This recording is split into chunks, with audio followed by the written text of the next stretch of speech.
Hello students, welcome to the presentation. We discuss constructing formal grammar. It is important to develop our understanding of the grammatical facts of the language we are teaching. It's not these facts that we wish our students to learn. We are not interested in filling our students' heads with grammatical paradigms and syntactic rules. If they knew all the rules that had ever been written about English, but were not able to apply them, we would not be doing our job as teachers. Instead, what we hope to do is to have students be able to use grammatical structures accurately, meaningfully, and appropriately. So that is the main function of grammar.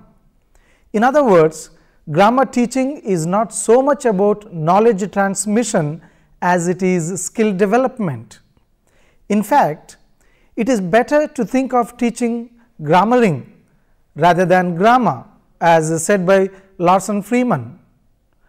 By thinking of grammar as a skill to be mastered rather than a set of rules to be memorized, we will be helping ESL and EFL learners go a long way toward the goal of being able to accurately convey the meaning in the manner they deem appropriate. In this series, we are going to critically examine the construction of formal grammar in language classrooms in the context of language teaching. The objectives are to realize the need for a change in the methodology of teaching of grammar in the current teaching learning process. We will discuss the following aspects of teaching grammar: degrees of comparison, non-continuous verbs, modal verbs, and infinitives and gerund. So these components of grammar we will be discussing. Teaching grammar, the issues. We shall discuss degrees of comparison. Now there are 3 degrees of comparison: simple degree or positive degree, comparative degree, and superlative degree. Now degrees of comparison is nothing but comparison of adjectives. Let's look at some of the examples. Rama's mango is sweet. Now in this sentence, the adjective sweet merely tells us that Rama's mango has the quality of sweetness without saying how much of this quality it has. Now let's look at another example. Hari's mango is sweeter than Rama's. Now in this sentence, the adjective sweeter tells us that Hari's mango compared with Rama's has more of the quality of sweetness. Now let's look at third example. Govind's mango is the sweetest of all. In this sentence, the adjective sweetest tells us that all of these mangoes, Govind's mango has the greatest amount or highest degree of the quality of sweetness. We thus see that adjectives change in form. For example, sweet, sweeter, sweetest, to show the comparison. Now these are called the 3 degrees of comparison: positive degree, comparative degree, and superlative degree. The adjective sweet is said to be in the positive degree. The adjective sweeter is said to be in the comparative degree. The third one, the adjective sweetest, is said to be in the superlative degree. Now the positive degree of an adjective is the adjective in its simple form. So it is also known as simple form of comparison. It is used to denote the mere existence of some quality of what we speak about. It is also used when no comparison is made. The comparative degree of an adjective denotes a higher degree of the quality than the positive and is used when 2 things or 2 set of things are compared, as let's look at these examples. This boy is stronger than that boy. Which of these 2 pens is better. Apples are dearer than oranges. Now if you analyze these three sentences, now let's take the first sentence. This boy is stronger than that boy.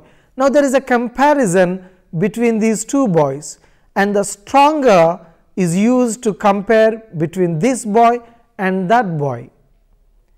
The superlative degree of an adjective denotes the highest degree of the quality and is used when more than two things or two sets of things are compared. Now let's look at this example. This boy is the strongest in the class. So it's a comparison to the entire class about the boy. Note, there is another way in which we can compare things. Instead of saying Rama is stronger than Balu, we can say Balu is as strong as Rama. Instead of saying Hari is the laziest boy in the class, we can say Hari is the least industrious boy in the class. So there are two different ways of comparison. Let's also note the superlative with most is sometimes used where there is no idea of comparison, but merely a desire to indicate the possession of a quality in a very high degree. Now let's look at this example. This is most unfortunate. It was a most eloquent speech. Truly a most ingenious device. This usage has been called the superlative of eminence or the absolute superlative.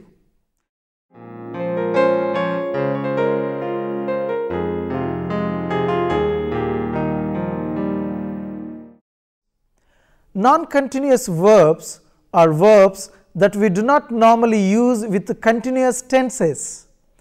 These stative verbs are about state and not action, and they cannot express the continuous or progressive aspect. Here are some of the common non-continuous verbs. Now non-continuous verbs related to feelings, and these are the examples: hate, like, love, prefer, want, wish. Now for these words you cannot use a continuous verb. For example, I am hating you. You can never say I am hating you. I am liking you. You cannot say I am liking you. Or I am loving you. You can never say I am loving you. You should always say I love you. And you cannot say I am preferring it. No, you should say I prefer it. And you also cannot say I am wanting it.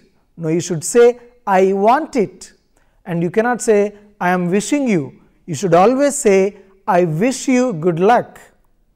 Now these are some of the common errors that we make using these non-continuous verbs regarding feelings.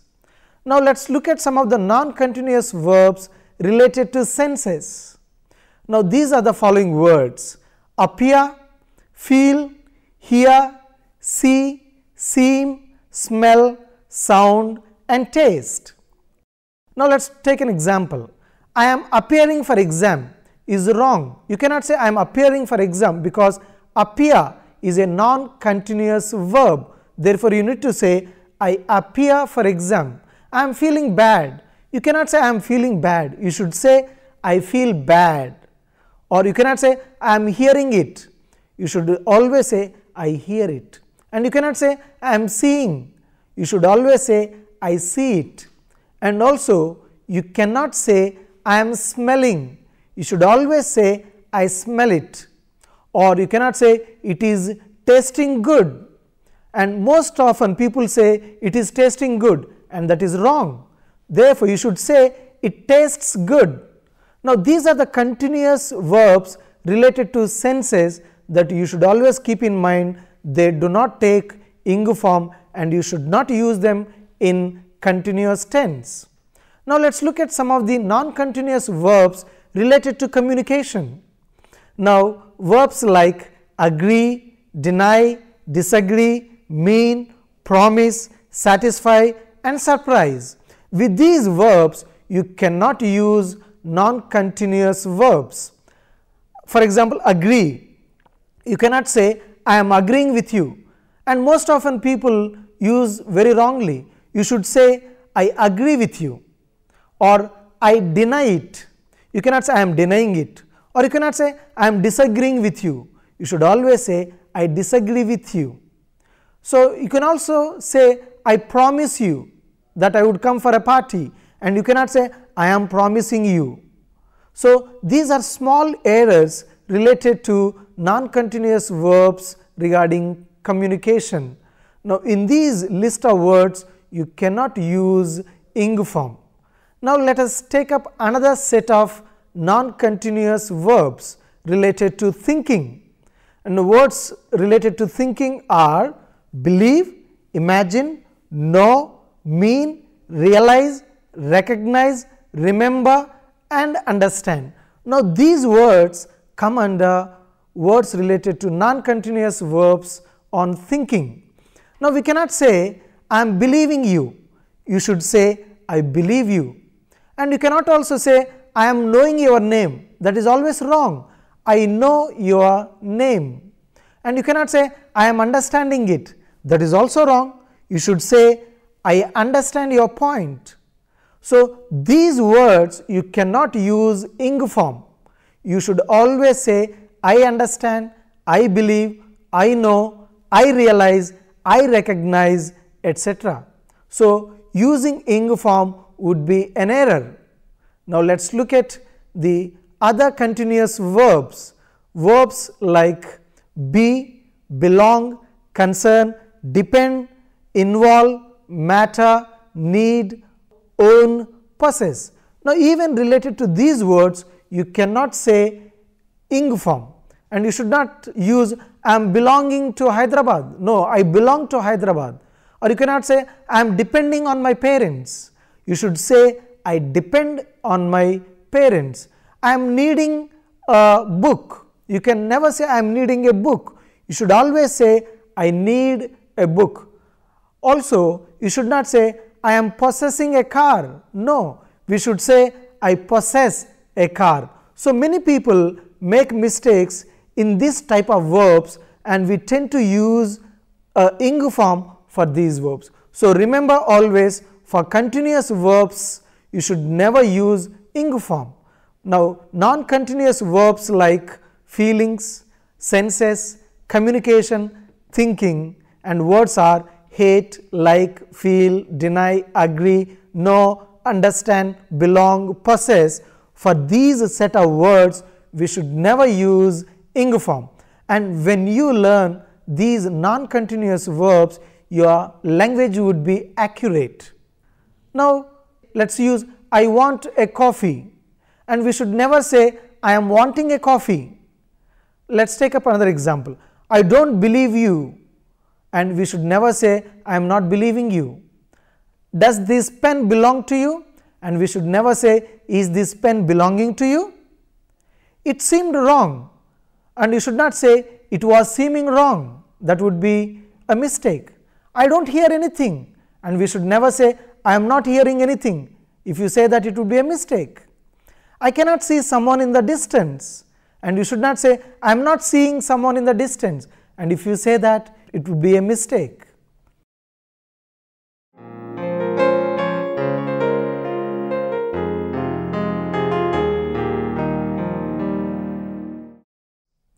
Now what are modal verbs? The following are the modal verbs. For example, can, could, may, might, shall, should, will, would, must, ought to.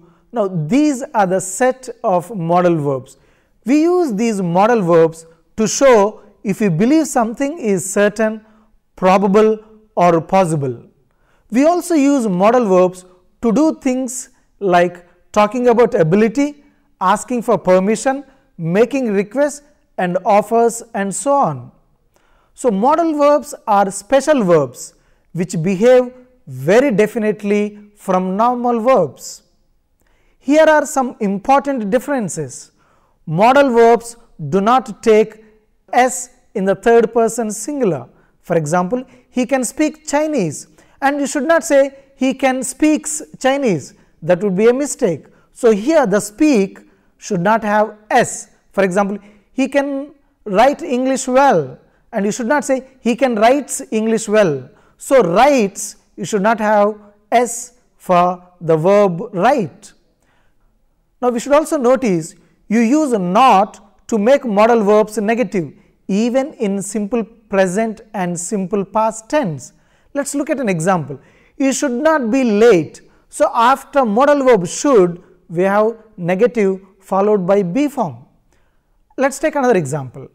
They might not come to the party. Notice this, might is a modal verb followed by not, and we have a main verb come in the sentence.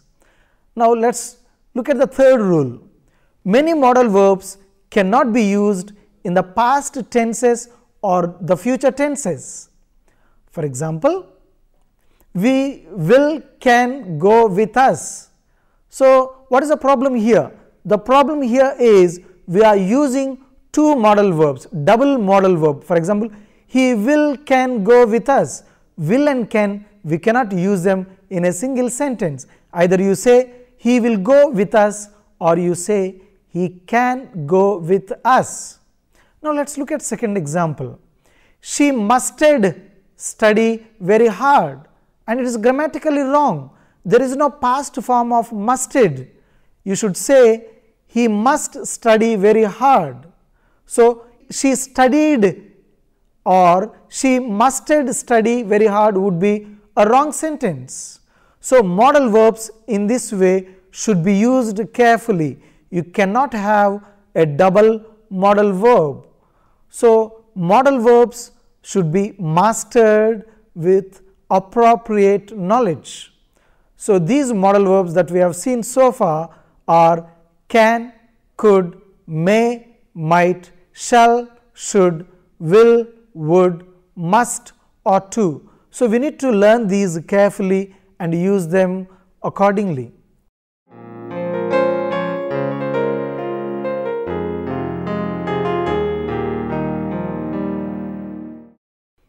Infinitives are the to form of the verb. The infinitive form of learn is to learn, and quite often most of the students make a lot of mistakes regarding infinitives, and very often most students do not know how to use these infinitives, and they don't even know that there are certain infinitives available in grammar. You can also use an infinitive as the subject, the complement or the object of a sentence. So always remember, infinitive can be used as the subject, as the complement or as the object of a sentence. Let us look at these examples. To learn is important. Here to learn is used as subject of a sentence. Now the most important thing is to learn. In this sentence, if you look at, to learn has come at the end of a sentence, which means it is used as the complement of a sentence. The most important thing is to learn. To learn, the infinite verb has come at the end of a sentence, therefore it becomes the complement of a sentence. Let us look at the third example. He wants to learn. To learn also has come at the end of sentence, therefore it is called the object of a sentence. Now this is what we say, you can use an infinitive as either the subject as we have seen in the first example, or the complement as we have seen in the second example, and the object of a sentence as we have seen in the third example. Now to learn is important. To learn is the subject. The most important thing is to learn. To learn here is a complement, and he wants to learn. To learn here is object of a sentence. So we need to remember these three aspects of infinitives can be used as a subject, object or complement. Now infinitives can be made negative by adding not. Example, I decided not to go. I decided not to speak to her. She told me not to learn anything, or my dad told me not to watch movies. Now here the most important thing is not to give up. So not is used before the infinite verb to give up. Now let us look at another structure. main verb plus gerund. Let's see what is gerund. A gerund is a noun made from a verb by adding ing form. Now the gerund form of the verb read is reading. You can use a gerund as the subject, the complement or the object of a sentence. As we have already seen, the infinite also can be used as the subject, the complement or the object of a sentence. Similarly, the gerund also can be used as the subject, the complement or the object of a sentence. Examples: reading helps you learn English. Now in this sentence, if you notice, reading is the subject of a sentence. Her favorite hobby is reading. In this sentence, reading has come at the end of a sentence. So reading here is a complement of sentence. Now let us look at the third example. I enjoy reading. Reading here is object of a sentence. Now let me give you these three examples. First one, reading helps you learn English. Second one, her favorite hobby is reading. I enjoy reading. Now in these three sentences, reading in the first sentence is the subject of a sentence, and second sentence here it is used as the complement of a sentence. I enjoy reading, it has come at the end of a sentence, and here reading is used as object of a sentence.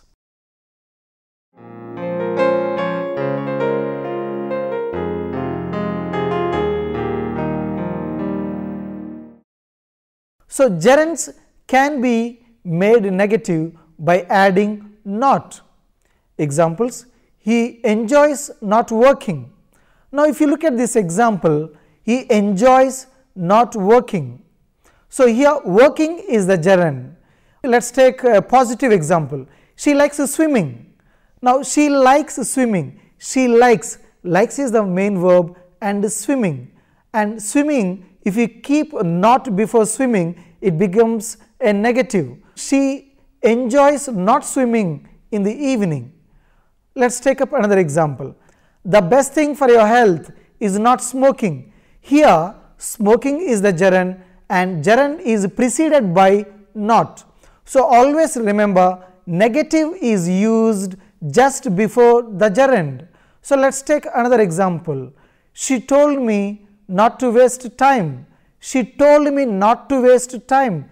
Not to waste. Here to waste is infinite verb, and before infinite verb we use not, and before gerunds we use not. She likes reading novels. She likes not wasting time. Now wasting time is the gerund and not is a negative. Now let us look at more structures. Verbs plus infinitive. Now here verbs are followed by an infinitive. Example: she agreed to speak before the game. Here agreed is the main verb and speak also is the main verb. So before speak we have infinite verb to. So let us take another example. I aim to achieve first rank. Now here aim is the main verb, to achieve is the infinite verb. Now in this sentence we have verb plus infinite verb. Let me give you all these verbs which will have definitely infinite verb for the structure verbs plus infinite. Now for example, begin, choose, continue, dare, decide, deserve, dislike, expect, fail, forget, get, happen. Therefore remember, the pattern for this structure is verbs plus infinitive verbs. Let us look at verbs plus gerund. Verbs are followed by gerund. As we have seen earlier, verbs are followed by infinite. Here verbs are followed by gerund. Let us look at an example. They admitted working on the boat. Now admit here is the main verb, working is the gerund. In this pattern, verb plus gerund, admitted plus working. Now we have a list of words which are preceded by gerund. Now admit, advise, appreciate, avoid, complete. Now these are the verbs after which we have a gerund. I admit making a mistake. Admit here is the main verb. Making a mistake is the gerund. She denied telling lies. She denied telling lies. Denied is the main verb and telling is the gerund. I dislike smoking. Now here in this example, dislike is the main verb, smoking is a gerund. So what we need to remember in this section is verbs are followed by gerund. Now earlier we have looked at verbs are followed by infinitives. Now if you master these two structures, you will avoid making mistakes. Therefore always say they admitted working on the boat. So you cannot say they admitted work. So if you master these sentences, these structures, your grammar and your sentence construction will be perfect and there will be accuracy in your language. This is the end of the presentation.